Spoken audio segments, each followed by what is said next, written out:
right, it's time for another 15-minute Friday episode of the What You Don't Hear podcast. Ross here as always, and I am joined once again by Josh Emerick. Josh, how you doing? I'm doing great. Hey there.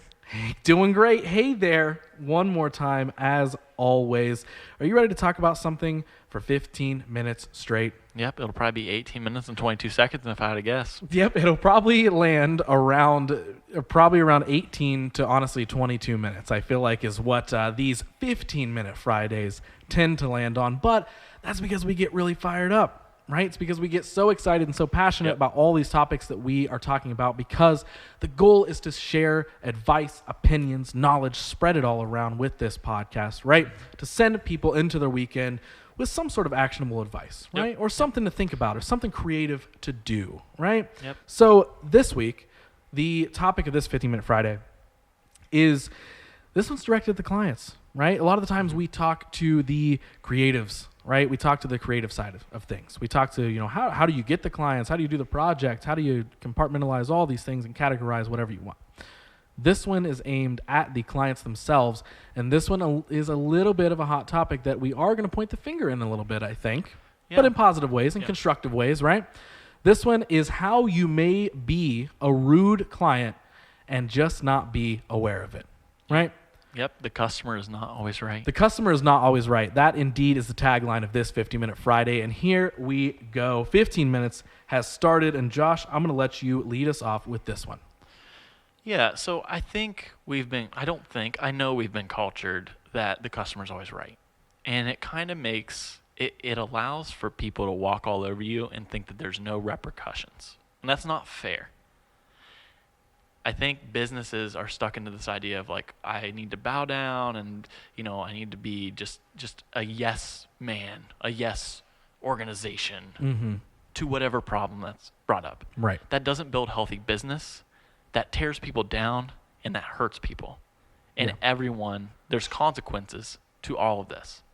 If it's just about exerting and making yourself feel good and pushing someone down for the wrong reason, that's not fair for anybody. Sure, there are going to be times that you need to be heard. The client totally needs to be heard. But I think as creatives, this is for the creatives. Mm-hmm. We're not alone in this. We all get tore down pretty often. Yes. And this might be one of those things where it's like, yeah, I've been there. I've felt that. This really sucks. Right. Okay, we've identified the problem. What's the solution? And I think there is some control in our side of things. Totally. Because we do react to this. And it's okay to not just say, sure, I'll do whatever you say. Yes. And so as we jump into it here, after that wonderful introduction, let's go ahead and dive into the deep end. What are some things that can make somebody a bad client? Well, the obvious is just trust. That's like the key thing here is when someone doesn't trust the creative they're hiring, the agency, the freelancer, that's kind of where it just gets into like muddy water right away. It's working on the defense. Yeah, right? Like if you're hiring someone, there's a side of this is like, one, you need to trust the creative. And if you don't, as a client, you need to start asking questions and come to an understanding. Yeah. So it's again, like in the beginning, don't just think you're going to throw money at something to solve a problem. Mm-hmm. You're coming to someone for an expertise, for a service, for a talent, for a skill set, whatever it may be.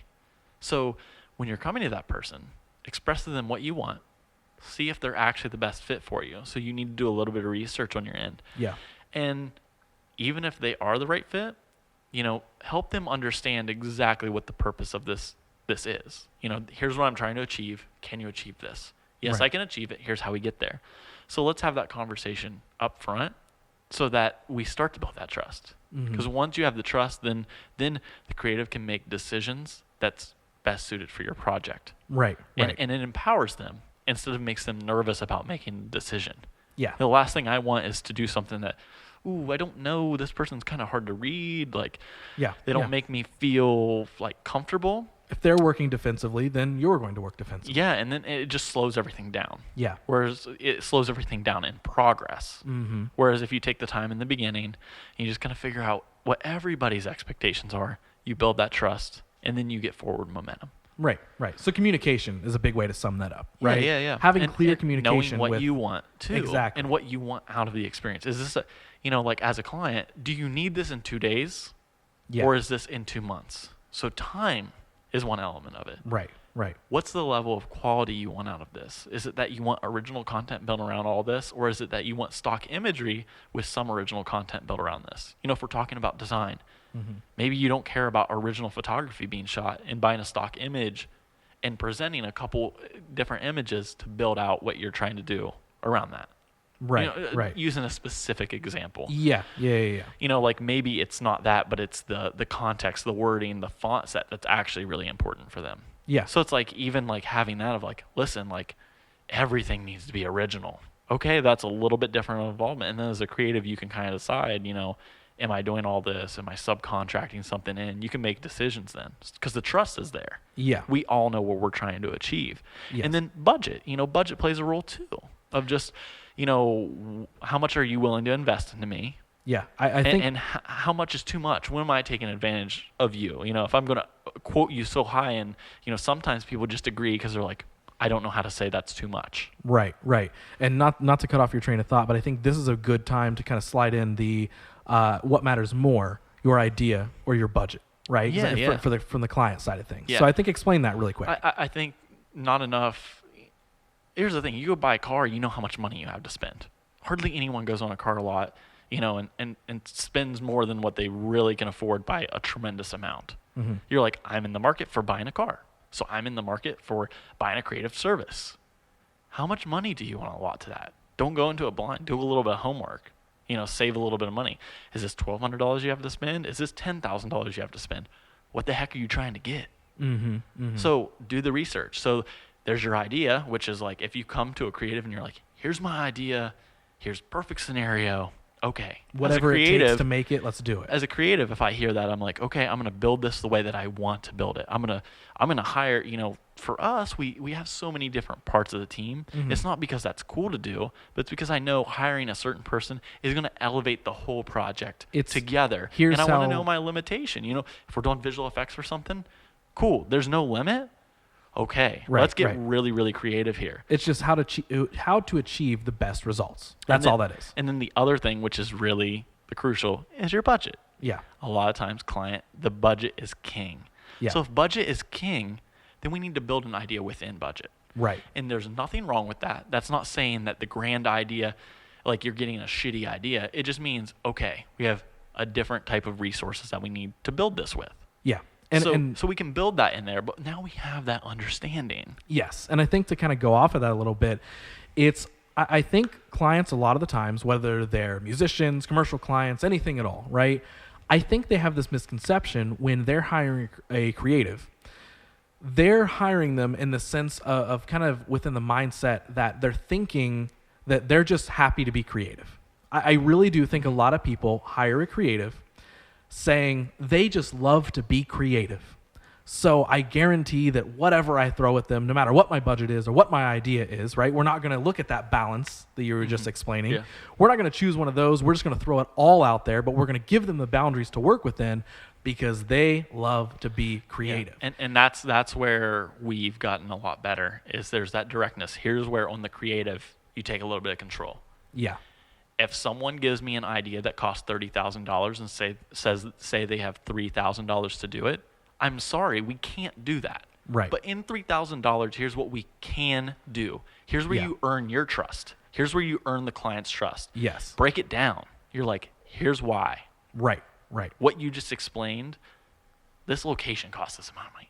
Exactly. This lighting is impossible to achieve. Yes. We got all these variables to work around. The visual effects that you want. I'm being a no man with valid reason. But with purpose. Yes. You know, I'm not just saying no to be a dick. I'm saying no because, like, if we try to achieve this $30,000 idea on a $3,000 budget, we're all going to look like idiots. Yes. So if you're listening to this and you're going to be a client of any form with any creative, I think it's important to know that when you're navigating those conversations of hiring someone for something, first off, go into it with the knowledge of you're going to hire them for something. Mm-hmm. Let's leave the do it for exposure talk for another time, right? I think everybody's tired of that and no one wants to do that anymore. So we're not even going to touch on that in this conversation. But I think go into it with having a clarity of expectation on your side already of not just what you want, right? Because every client wants something, right? You want the product at the end and you want it for this price. But what I'm more so saying is have the clarity and understanding how you can get that and how you can get that properly from this creative. So example being, don't go to music video director A and say, we want all these crazy ideas and we want all these locations and we want 77 video ideas in one because I saw Kendrick Lamar do it in his music video and you love to be creative, so I bet you'd like to create a Kendrick Lamar video, wouldn't you? Yeah. Don't go about it that way. Have the clarity in understanding what's realistic and what's not, and go in already respecting that creative and respecting the fact that, well, you know what? I sure would like to make this Kendrick video. But all I can afford to give this creative is a couple grand or a couple $100 or whatever it may be. Know that if that's your boundary, understand that you need to clarify those boundaries with the creative, not send them all the crazy ideas, and then have this weird demand almost that they need to cater to your needs, and the money is almost secondary. Because I think that's shifting gears a little bit. I think that's something that clients do a lot that ends up making them rude clients, right? Is that they hit up a creative or a team of creatives or whatever to hire them for something with the budgetary boundary already set, but it's not set. The ideas aren't set. Exactly. The ideas are not set within that boundary. There's this bracket. There's this bracketing idea of like, usually you have a bracket on your budget of like, here's, the low end of what I expect to pay and here's the highest I'm willing to pay. Yeah. Here's the low end of ideas of what is an exceptional video for me, and here's the high end want that I would love, the desire. Yes. But how do we taper that back? What are you willing to give up? And so I understand from a client perspective when you're hitting up a creative to hire them, right? You're just, you're being clear, right? You think you're being clear with like, these are the ideas we want, but this is the budget we have. But then I think there's always this extra layer in the conversation that sort of gets miscommunicated. So from the creative side, you need to make sure that you're having clear, concise conversation, learn to say no, right? But from the client side, it always gets misconstrued. And it doesn't have to be a hard no. It doesn't. It's explaining why it's not possible. And here's what we can do instead, right? Mm-hmm. Answer a problem with a solution, right? This podcast is huge on sharing that information, right?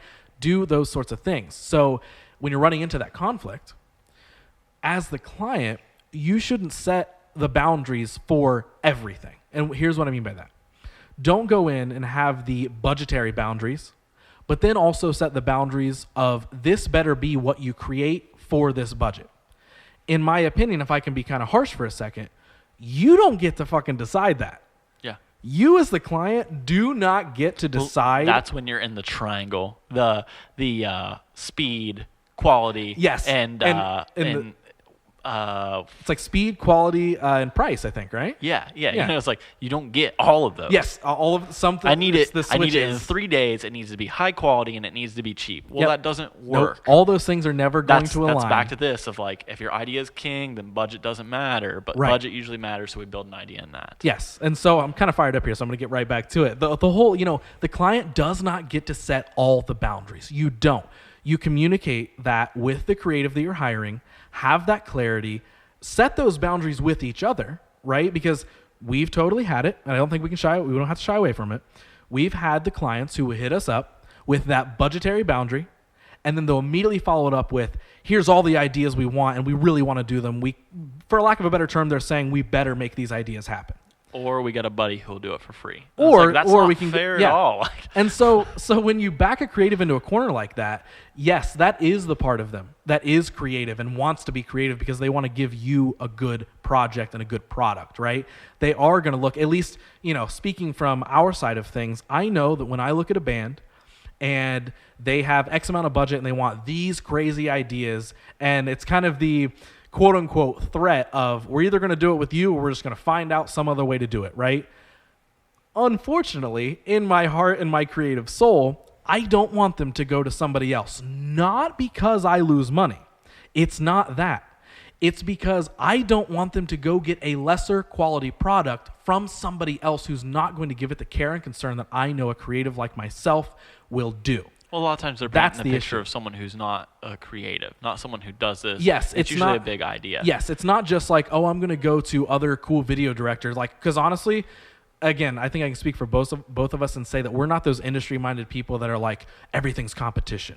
If you don't want to work with me and you don't want to hire me as your video director and you want the other cool video director, totally go do that. It is totally fine. Anybody is allowed to work with anybody they want. We are not the end-all, be-all. We are just a spoke on the wheel. I get that, right? But understand, okay, what is the quality? What is the care that you're going to get from these things? Because, again, another example, we've ran into this before where somebody was thinking about hiring us. Our budget was just a little bit out of their reach, or their ideas were a little bit out of ours of what we could pull off, right, for the budget that they had. So for some reason, they go to cool video person B, right? And cool video person B has shot scene band 1, 2, and 3, so they must be better than those other guys. And then they end up getting ripped off for more money than what they were going to pay us anyway. And in some cases, don't even get their project sent to them and don't even end up with a video at all. And then they come back to us and With say, trust issues, and say, can you solve our problems? And also now, by the way, we spent extra money on getting fucked over in this situation. So now we're actually going to give you even less money than before, but we still want the cool project. So So this then leads we're to- gaining the trust back. This leads to respect. Yes, that is the other big issue. We're coming up on our 15 minutes here, but let's talk about the respect factor. Real quick, respect is not just a word, it's an action. Yes. And your dollar amount is not respect. Just because you have a lot of money for a project doesn't mean you're giving us respect. It means you're giving us power. Right. Money is power. Yep. It is not respect. Right. Respect is by trusting us, hearing us, and reciprocating the energy that we give you. Mm-hmm. And all these things, going to someone else and then coming back to us to then solve your problems, that is disrespectful. Yeah. And then saying, do it for even less money. Yep. It's a race to the bottom, and it's unfair. Yes. So respect is through action. It's through understanding. It's through helping us all get on the same page. Respect and trust go hand in hand in how this stuff works. Yes. So as a client, you need to be respectful of this is their profession. I need to trust them and hear them out. I might not understand it, but I can at least listen and get to a better understanding and ask a question for them to clarify if you don't understand. Mm-hmm. That all leads to respect. I appreciate explaining things to someone because I'm like, you're listening to me. So you want to hear this. You want to understand this. You want our relationship to work better. Right. Right. And so it's those things, right? It's respect, it's trust, it's understanding what boundaries are reasonable to set and what ones are unreasonable to set, right? And it's having that clarity in communication with the creative that you're going to hire and understanding truly it's a help me help you situation, no matter what, whether it's money, whether it's ideas, whatever it is. I think you said it best when you said, actions speak louder than words, right? It's that cliche line. And I think that that's where a lot of clients end up, is that they think that they say, love your guys' work. I love your work. You're so talented. This person's so talented. You're so talented. Blah, blah, blah, blah, blah. I respect you. But then your actions don't follow suit, right? Your actions, and I'm not just talking about the budget. I'm not just talking about the cool ideas. I'm just talking about the true actions of following up on not working on the defense, truly allowing a creative to grow and being willing to grow with them, and not encapsulating a creative in this box of boundaries that you feel like you need to set because you believe that regardless of the fact that you're hiring someone to do something for you that you could not do otherwise, you still think in the end that the customer is always right. And that is how you can end up as a rude client without even knowing it. Make sure you're trusting the creative. Make sure you're actually showing them real respect. And make sure that you're not setting unrealistic boundaries around them that are confining them. Because you can sit and you can say, they just like to be creative. But you don't get to say that and then put them in a box and tell them what they can and cannot create. Yeah. You don't get to have both of those things. It's in addition, it's reaching an understanding together and being flexible through that too. Right. It's all in all, it's just working together. So if you're a client, right, or if you're a quote unquote client, if you're going to be a client for an active client of anybody, any creative, any business, whatever it is, check yourself on these, right? Run through a checklist of things of like, am I truly trusting them? Am I truly respecting them? And hey, I'm not saying if you're a client, you need to turn around and have $50,000 to give a creative tomorrow. That's not the issue. And think about the way it makes you feel too. Right. It's like if you can hand a task off to get done for your brand and you fully trust them, how great does that feel? Exactly. It makes everything go smoother. If there's trust and respect from both sides, it's going to make everything go smoother. So we've broken past our 15 minutes. I think we got to wrap it up.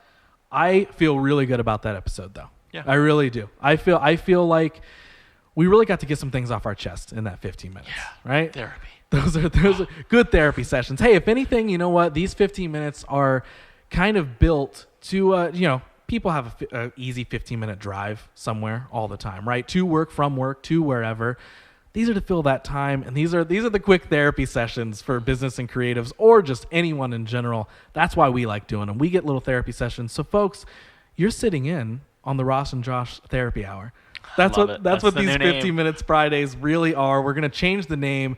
Forget the What You Don't Hear podcast at we're not even gonna bill 'em. WYDH pod. We won't even bill you for it. Forget the tag that I just said. Ignore that. It's the Ross and Josh Creative Therapy Hour.